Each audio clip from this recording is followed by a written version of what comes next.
Well, originally I was referred to Dr. Richards by another dentist.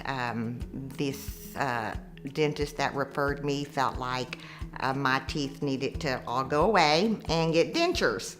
So he sent me here, and of course I was nervous and upset, and Dr. Richards said, we're not going to do that. We're going to fix it so you can keep your teeth. And that's exactly what he did.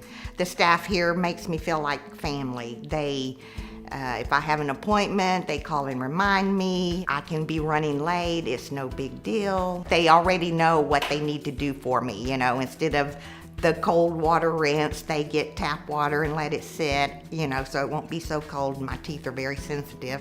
So, they know me, and I know them, and it's great. It's a great dental office, and I'm so glad I found it.